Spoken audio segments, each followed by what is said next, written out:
Baik, saudara-saudara, kembali lagi bersama saya di All One King Channel. Nah, kita kembali membahas tentang kasus Subang ya, di mana pembunuhan Ibu Tuti dan Amalia masih terus bergulir, saudara-saudara. Dalam lanjutan kasus Subang, saudara-saudara, pemeriksaan saksi-saksi yang kembali diperiksa di Polda Jawa Barat, kali ini kita membicarakan Pak Mulyana. Pak Mulyana ini sepertinya menantang Yoris untuk dipertemukan. Karena ucapan Yoris melalui kuasa hukumnya mengatakan bahwa Pak Yosep dan Mulyana masuk ke dalam rumah TKP, saudara-saudara. Pak Mulyana mengatakan itu tidak benar. Menurut Mulyana, hanya dia yang masuk ke rumah TKP. Di mana Pak Mulyana mengatakan kalau Yoris mengatakan melalui pengacaranya bahwa Pak Yosep masuk dengan saya. Itu sangat mengada-ngada. Bila perlu, yang ikut bareng satu mobil dengan saya suruh ngomong, kata Pak Mulyana di kanal YouTube Mbak Suci ya, saudara-saudara. Nampaknya ajakan Pak Mulyana ke Yoris ini, apakah sudah terlaksana? Kita belum tahu ya, saudara-saudara. Menurut analisa AK, Pak Mulyana seakan-akan menantang Yoris lagi untuk bertemu saat pemeriksaan Pak Mulyana di Polda Jawa Barat. Pak Mulyana seolah-olah mengatakan, ayo kita bertemu tentang masalah mobil Yaris. Kita tahu mobil Yaris ini adalah milik almarhumah Amelia yang katanya dibawa ke Ciluruk. Kita berharap supaya Yoris dan Mulyana ini dipertemukan supaya jelas masalah mobil Yaris ini. Di manakah yang sebenarnya sekarang, saudara-saudara? Tentang mobil Yaris ini, informasinya pernah juga didengar bahwa mobil ini telah dijual. Aneh memang, saudara-saudara. Tentang mobil Yaris ini, beragam macam dan berputar-putar. Ada yang mengatakan di sanalah, gitu ya. Memang kita selalu berputar-putar cerita informasi dari keluarga kasus Subang ini. Dan dari keluarga mereka sendiri, ini kata Bang Aka, keterangan Pak Mulyana tentang masuk ke rumah TKP di kanal YouTube Indra Jainal. Pak Mulyana masuk ke TKP hanya mengambil kucing. Kasihan kucingnya,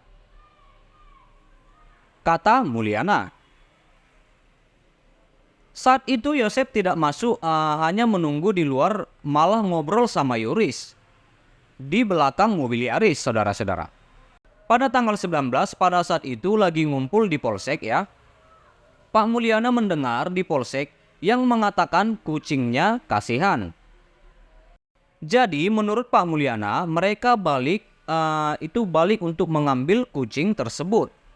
Bersama dengan petugas, juga ada di mobil lain Yosep dan Yoris. Dan di TKP masih banyak orang dan petugas juga masih ada, kata Pak Mulyana. Dan tujuan utama mereka hanya untuk mengambil kucing karena kasihan. Iya, ini lucu ya, saudara-saudara. Masuk ke dalam rumah TKP didampingi petugas dan hanya bawa kucing. Saya tidak membawa apa-apa, jelas Mulyana. Ya, ini lucu saudara-saudara. Baik, kita lanjut ya. Pak Mulyana menjelaskan lagi ke Pak Kades bahwa ia tidak memperhatikan atau tidak paham dengan barang-barang yang dimasukkan Pak Yosep sama Yoris ke dalam mobil. Menurut Pak Yosep itu adalah barang paket almarhumah Amelia yang berada di luar dan dimasukkan ke dalam mobil Yaris oleh Yoris. Dan dibawa Yoris entah kemana, Pak Yosep tidak tahu ya. Tapi mereka pulang ke rumah Ibu Lilis dan mobil Yaris diparkir di rumah Ibu Lilis. Kita heran juga ya, saudara-saudara. Tentang mobil Yaris, mobil almarhumah Amelia ini berputar-putar, saudara-saudara. Ada lagi di kanal YouTube lainnya saat keluarga ini diwawancarai, kita mendengar dari versi Yoris yang mengatakan mobil Yaris ini dibawa ke daerah Ciruluk, yaitu ke rumah Pak Arif, keponakan Pak Yosep, untuk diamankan. Yang nyuruh dibawa ke rumah Pak Arif adalah Pak Mulyana. Muncul kecurigaan dari Yoris dan keluarga. Jadi sungguh luar biasa keluarga ini. Sehingga problem mereka sendiri atau di dalam keluarga itu sendiri yang semestinya mudah untuk mereka selesaikan, mereka abaikan, timbullah versi-versi, ada versi Yoris dan ada versi lainnya. Kita dibawa mutar-mutar dengan cerita mereka atau keluarga itu sendiri ya. Lain lagi cerita Pak Kades yang ada juga menggelitik. Di awal kejadian pada tanggal 18 Agustus, Pak Kades mendampingi pihak kepolisian dalam proses identifikasi sampai selesai untuk menjaga seumpamanya ketika ada penyerangan identifikasi tidak benar atau TKP rusak ya. Karena menurut Pak Kades mungkin ini kesulitannya tinggi. Mungkin ini kesulitannya tinggi.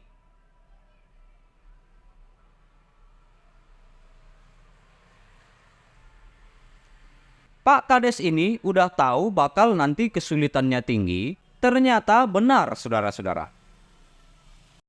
Kasus ini sulit untuk diungkap dan menurut Pak Kades TKP tidak ada yang rusak. Mungkin polisi sulit untuk mengungkap pelaku karena bukti-bukti CCTV yang kurang, karena polisi untuk menetapkan itu tidak main-main, kata Pak Kades.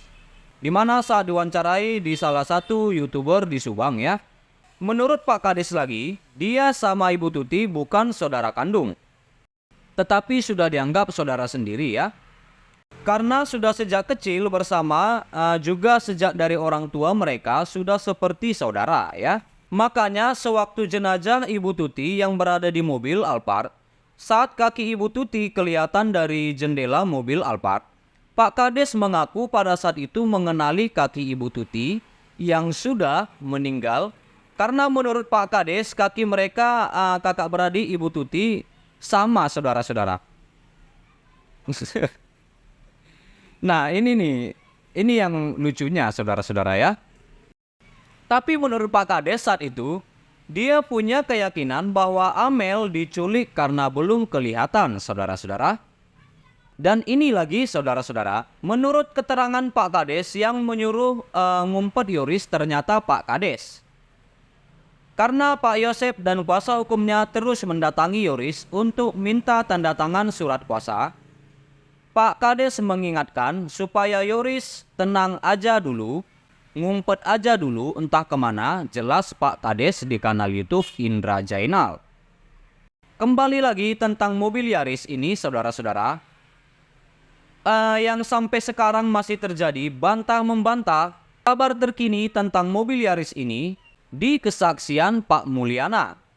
Mulyana membantah bahwa sekeluarnya dari TKP pada tanggal 19 ya Agustus, mobil Yaris dibawa Arif ke Ciruluk sebelum dibawa ke Polsek Jalan Cagak. Yang bawa mobil Yaris itu Yoris. Dari TKP sempat ke rumah waknya Yoris, yakni Wak Lilis ya, Wak Lilis. Banyak saksinya, ujar Pak Mulyana. Tetapi menurut Yoris, mobil Yaris dibawa terlebih dahulu ke Ciruluk oleh Arif. Di mana Arif ini adalah polisi anak dari Pak Mulyana sendiri ya. Dan di situ terjadilah bantah-membantah. Iya, jadi sekian dulu saudara-saudara. Kabar berita dari kasus Subang yang unik ya. Yang unik, lucu, dan penuh misteri. Semoga kepolisian dengan bijak dan pintar untuk menanggapinya semua ini. Yang penting pelaku dan dalang juga yang mengetahui supaya cepat tertangkap ya. Dan terima kasih juga buat saudara-saudara yang selalu stay di channel ini, yang selalu dukung aku di channel ini. Jangan lupa di like, berikan komentar kalian di bawah, dan please share video ini saudara-saudara dan subscribe dan nyalakan loncengnya. Terima kasih.